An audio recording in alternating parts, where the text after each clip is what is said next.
Hello friends, யூஸ்வலாக நம்ம வாட்ஸ்அப்பில் ஸ்டேட்டஸ் வைக்கிறதும் நம்ம ஃப்ரெண்ட்ஸ் வச்சிருக்கிற ஸ்டேட்டஸை பார்க்குறதும் டெய்லி ரொட்டீன் ஹேபிட்டாகவே ஆயிடுச்சு. உங்கள் ஃப்ரெண்ட்ஸ் வச்சிருக்கிற ஸ்டேட்டஸ் உங்களுக்கு ரொம்ப பிடிச்சிருந்ததுன்னா உடனே கால் பண்ணி இல்லைன்னா மெசேஜ் பண்ணி அந்த வீடியோவையோ ஃபோட்டோவையோ எனக்கு அனுப்புன்னு சொல்லுவீங்க. அவங்களும் உங்களுக்கு அனுப்புவாங்க. ஆனால் இன்னைக்கு இந்த வீடியோவில் நீங்கள் பார்க்குற உங்கள் ஃப்ரெண்ட்ஸோட வாட்ஸ்அப் ஸ்டேட்டஸ் உங்கள் மொபைலில் தான் ஸ்டோர் ஆகிருக்கும். நீங்கள் உங்கள் ஃப்ரெண்டு கிட்ட கேட்டு வாங்கிக்கணும்னு அவசியம் கிடையாது. உங்க மொபைல்ல இருந்தே எடுத்துக்கலாம். சரி, இதை எப்படி எடுக்கிறதுன்னு தான் இந்த வீடியோவில் நம்ம பார்க்க போறோம். ஸ்கிப் பண்ணாம பாருங்க. வாங்க நம்ம வீடியோக்குள்ள போலாம். ஃபர்ஸ்ட் நான் என்னுடைய வாட்ஸ்அப்பை ஓபன் பண்ணிக்கிறேன். இதுல பாட்டம்ல இருக்கிற அப்டேட்டுங்கிறத கிளிக் பண்ணிக்கிறேன். பாருங்க, நிறைய பேர் இங்க ஸ்டேட்டஸ் வச்சிருக்காங்க. ஸோ அதுல ஏதாவது ஒரு ஸ்டேட்டஸை நான் வாட்ச் பண்றேன். ஓகே, இப்போ இந்த வாட்ச் பண்ணுறதை நீங்களும் பார்க்குறீங்க. ஸோ இந்த பர்டிகுலர் ஸ்டேட்டஸ் எனக்கு ரொம்ப பிடிச்சிருக்கு. இதை நம்ம எப்படி எடுக்கிறது அப்படிங்கிறத பார்ப்போம். இந்த ஸ்டேட்டஸை நான் இப்போ பார்த்து முடிச்சிட்டேன். இப்போ வாட்ஸ்அப்பில் இருந்து வெளியே வந்துடுங்க. வெளியே வந்துட்டு உங்களுடைய மொபைலில் ஃபைல் மேனேஜர்ன்னு இருக்கலாம், இல்லைன்னா மை ஃபைல்ஸ்ன்னு இருக்கலாம், இல்லைன்னா ஃபைல்ஸ்ன்னு இருக்கலாம். இதில் ஏதாவது ஒன்று ஓப்பன் பண்ணிக்கங்க. என் கையில் 2 மொபைல் இருக்குது. ஸோ அந்த 2 மொபைல்லையும் எப்படி போகிறதுங்கிறத நான் காமிக்கிறேன். ஸோ இதே மாதிரி தான் மற்ற எல்லா மொபைல்லையும் இருக்கும். ஓகேங்களா? இந்த ஃபர்ஸ்ட் மொபைலில் ஃபைல் மேனேஜர்ன்னு இருக்குது. அதை கிளிக் பண்ணிக்கிறேன். பாருங்கள், இப்படி டிஸ்பிளே ஆகுது. இப்போது டாப் லெஃப்டில் இருக்கிற 3 லைன்ஸை கிளிக் பண்ணிவிட்டு அதில் செட்டிங்ஸை கிளிக் பண்ணிக்கங்க. இதுக்குள்ளே பாருங்கள், ஷோ ஹிடன் ஃபைல்ஸுங்கிறது ஆஃபில் இருக்கும். ஆன் பண்ணிக்கங்க. ஆன் பண்ணிவிட்டு வெளியே வந்துடுங்க.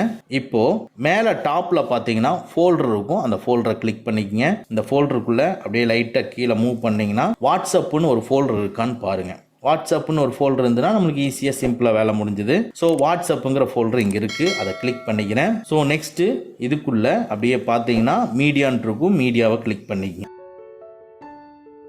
பாருங்கள், இங்கே ஸ்டேட்டஸ்ன்னு இருக்குது. அந்த ஸ்டேட்டஸை கிளிக் பண்ணிக்கங்க. இந்த ஸ்டேட்டஸ்குள்ளே பாருங்கள், நம்ம இப்போ பார்த்த அந்த ஸ்டேட்டஸ் இங்கே இருக்குது. அதை கிளிக் பண்ணிக்கிறேன்.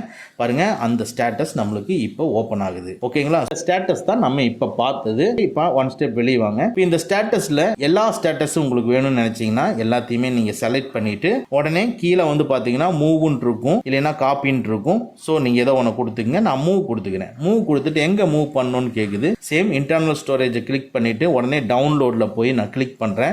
உடனே ஆட்டோமேட்டிக்காக உங்களுக்கு டவுன்லோட் ஃபோல்டருக்குள்ளே இந்த ஸ்டேட்டஸ் எல்லாம் மூவ் ஆயிரும்.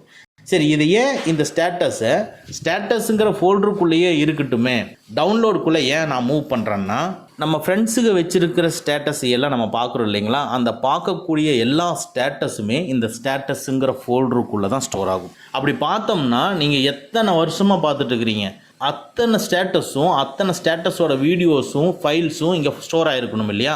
அத்தனையுமே இங்கே ஸ்டோர் ஆகுது. ஏன்னா இது ஒரு டெம்பரவரியான ஃபைல்ஸ் மட்டும் ஸ்டோர் பண்ணிகிட்ருக்கும். இது ஒரு டெம்பரவரி ஆக்ஷனை மட்டுமே எடுத்துருக்கும். அதாவது இந்த ஸ்டேட்டஸ் ஃபோல்டருக்குள்ளே நீங்கள் என்னென்ன ஸ்டேட்டஸ் எல்லாம் பார்க்குறீங்களோ அந்த ஃபைல்ஸு வீடியோஸ் எல்லாமே இதில் ஸ்டோர் ஆகி 24 மணி நேரம் நீங்கள் பார்த்த டைம்லேருந்து அடுத்த 24 மணி நேரம் வரைக்கும் அது உங்கள் மொபைல்லையே இருக்கும். அந்த 24 மணி நேரம் கழித்து ஆட்டோமேட்டிக்காக இது டெம்பரவரியாக இருக்கிறது எல்லாத்தையும் ரிமூவ் பண்ணிடும். அடுத்து இந்த ஸ்டேட்டஸ் ஃபோல்டர் வந்து எம்டியாக இருக்கும். மறுபடியும் உங்கள் ஃப்ரெண்ட்ஸ் புதுசாக போட்டிருக்கக்கூடிய ஸ்டேட்டஸை பார்த்தீங்கன்னா அதுவும் ஸ்டோர் ஆகும். அதுவும் 24 மணி நேரம் கழித்து அதுவும் டெலீட் ஆயிரும். அதனால தான் நம்ம இப்போது நீங்கள் பார்த்த உங்களுக்கு பிடிச்ச அந்த ஸ்டேட்டஸு பர்மனண்ட்டாக இருக்கணும் அப்படிங்கிறதுக்காக அதை எல்லாத்தையுமே நான் செலக்ட் பண்ணி மூவை கிளிக் பண்ணி டவுன்லோடுங்கிற ஃபோல்டருக்குள்ளே மூவ் பண்ணிட்டேன். இப்போ நான் டவுன்லோடு ஃபோல்டருக்குள்ளே மூவ் பண்ணது எப்பவுமே டெலீட் ஆகாது, நீங்களே டெலீட் பண்ணுற வரைக்கும்.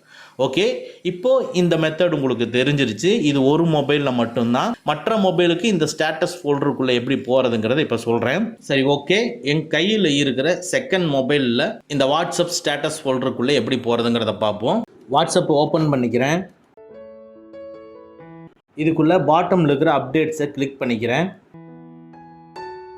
இதில் ஏதாவது ஒரு ஸ்டேட்டஸை வாட்ச் பண்ணிக்கிறேன். பாருங்கள், வாட்ச் பண்ணுறேன். சரி, வாட்ச் பண்ணினதுக்கு அப்புறமா அப்படியே வாட்ஸ்அப்லேருந்து வெளியே வந்துடுறேன். ஸோ இந்த மொபைலில் ஃபைல்ஸ்ன்னு தான் இருக்குது. இந்த ஃபைல்ஸை நான் கிளிக் பண்ணிக்கிறேன். ஃபைல்ஸ்க்குள்ளே டாப் ரைட்டில் இருக்கிற 3 லைன்ஸை கிளிக் பண்ணி செட்டிங்ஸை கிளிக் பண்ணிக்கங்க. இதுக்குள்ள ஷோ ஹிடன் ஃபைல்ஸ் வந்து ஆஃப்ல இருக்கும், ஆன் பண்ணிக்கங்க. ஆன் பண்ணிட்டு வெளியே வந்தோம்னா இந்த ஃபைல்ஸ்க்குள்ள கீழே வந்து பார்த்தீங்கன்னா இன்டர்னல் ஸ்டோரேஜ்னு இருக்கும். இன்டர்னல் ஸ்டோரேஜை கிளிக் பண்ணிக்கங்க. இப்போ இன்டர்னல் ஸ்டோரேஜுக்குள்ள போயிடும். இப்போ நீங்க அந்த இன்டர்னல் ஸ்டோரேஜுக்குள்ள இருக்கிற ஃபோல்டர்ஸ் எல்லாம் நீங்க ஸ்க்ரோல் பண்ணி பாருங்க, அதுல வாட்ஸ்அப்புங்கிற ஃபோல்டர் இருக்கான்னு. ஸோ வாட்ஸ்அப்புங்கிற ஃபோல்டர் இந்த மொபைல்ல இல்லை. ஸோ தட் இதுல ஆண்ட்ராய்டுன்னு இருக்கு, இந்த ஆண்ட்ராய்டை கிளிக் பண்ணிக்கங்க. இந்த ஆண்ட்ராய்டுக்குள்ள மீடியான் இருக்கு, மீடியாவை கிளிக் பண்ணிக்கங்க. இந்த மீடியாவுக்குள்ள காம் டாட் வாட்ஸ்அப்னு இருக்கும், அதை கிளிக் பண்ணிக்கங்க. இந்த காம் டாட் வாட்ஸ்அப்புக்குள்ள வாட்ஸ்அப்புங்கிற ஒரு ஃபோல்டர் இருக்கும், அதை கிளிக் பண்ணிக்கங்க. இந்த வாட்ஸ்அப்புங்கிற ஃபோல்டருக்குள்ள மீடியான்னு சொல்லி ஒரு ஃபோல்டர் இருக்கும், அதை கிளிக் பண்ணிக்கங்க. இந்த மீடியா ஃபோல்டருக்குள்ள ஸ்டேட்டஸ் அப்படிங்கிற ஒரு ஃபோல்டர் இருக்கும், அதை கிளிக் பண்ணிக்கங்க. இந்த ஃபோல்டருக்குள்ள பாருங்க, நம்ம இப்ப பார்த்த அந்த ஸ்டேட்டஸ் இங்க ஸ்டோர் ஆயிருக்கும். ஸோ உங்களுக்கு இதுல எந்த ஸ்டேட்டஸ் வேணும் அப்படிங்கிறத செலக்ட் பண்ணிக்கங்க. இல்லை நீங்க பார்த்த எல்லா ஸ்டேட்டஸும் வேணும்னாலும் லாங் ப்ரெஸ் பண்ணி செலக்ட் பண்ணிட்டு அப்படியே ஒவ்வொன்றா எல்லாத்தையும் செலக்ட் பண்ணிட்டு டாப் ரைட் இருக்கிற 3 டாட்ஸை கிளிக் பண்ணி மூவ் டூன்னு கிளிக் பண்ணிக்கங்க. இப்போ நேராக ஃபோல்டருக்குள்ளே வந்துடும். இந்த ஃபோல்டருக்குள்ளே டவுன்லோடு ஃபோல்டரை செலக்ட் பண்ணிவிட்டு அதுக்கப்புறமா கீழே இருக்கிற மூவ் ஹியர் அப்படின்னு நீங்கள் கொடுத்தீங்கன்னா ஆட்டோமேட்டிக்காக ஸ்டேட்டஸில் இருக்கக்கூடிய அந்த வீடியோ அண்ட் ஃபைல்ஸ் எல்லாமே இந்த டவுன்லோட் ஃபோல்டருக்குள்ளே மூவ் ஆயிரும். உங்களுக்கு இந்த ஸ்டேட்டஸை எப்போ வேணும்னாலும் யூஸ் பண்ணிக்கலாம். ஸோ இது ஃபஸ்ட்டு இனிஷியல் டைம் போகும்பொழுது இவ்வளோ சுற்றி போகணுமா அப்படிங்கிற ஒரு விஷயம் தோணும். நீங்கள் நார்மலாக நான் சொல்கிறது உங்களுக்கு பெரிய விஷயமா இருக்கலாம். நீங்கள் யூஸ் பண்ணி பார்க்கும் பொழுது உடனே சிம்பிளாக உள்ளே போகிற மாதிரி இருக்கும். ஆண்ட்ராய்டு மீடியா அப்படின்னு கிளிக் பண்ணி உள்ளே போகிற மாதிரி இருக்கும். அதாவது உங்கள் ஃப்ரெண்டை கூப்பிட்டு காலை அவர் அட்டன் பண்ணி அந்த ஸ்டேட்டஸை நீ அனுப்பு அப்படின்னு நீங்கள் சொல்கிறதுக்குள்ளேயே நீங்கள் இந்த ஃபோல்டருக்குள்ளே போயிடலாம். ஏன்னா இந்த வீடியோவை பார்த்துட்டு இருக்கிற நீங்கள் என்ன நினைக்கலாம், பேசாமல் அதை அவங்ககிட்டயே கேட்டு வாங்கிக்கோண்டா அப்படிங்க கூட உங்களுக்கு ஒரு ஃபீல் ஆகலாம். நீங்கள் இதை யூஸ் பண்ணி பார்த்தீங்கன்னா உங்களுக்கு நான் சொல்கிறது சிம்பிள் மெத்தடை ஈஸியாக பழகிக்கலாம். சில பேர்த்திட்ட கேட்கக்கூட முடியாமல் இருக்கலாம். ஓகேங்களா, நம்ம கேட்டு எதுக்கு இதை போய் அவங்ககிட்ட கேட்கணுமோ அப்படின்ட்டு கூட இருக்கலாம். ஸோ இந்த வீடியோ உங்களுக்கு யூஸ்ஃபுல்லாக இருந்துச்சுன்னா லைக் பண்ணிக்கங்க. ஓகே ஃப்ரெண்ட்ஸ், அவ்வளோதான். இந்த வீடியோ உங்களுக்கு பிடிச்சிருந்தனா லைக் பண்ணுங்கள், உங்கள் நண்பர்களுக்கு மறக்காமல் ஷேர் பண்ணுங்கள். இந்த மாதிரி டெக்னிக்கலான விஷயங்களை நீங்கள் தெரிஞ்சுக்கணும்னா நம்ம சேனலை மறக்காமல் சப்ஸ்கிரைப் பண்ணிக்கங்க. கூடவே இருக்கிற பெல் ஐக்கானை ப்ரெஸ் பண்ணிக்க நம்மளுடைய அடுத்த வீடியோ உங்களுக்கு உடனுக்குடன் தெரிய வரும். Thank you friends, thank you very much. see you again in next videos.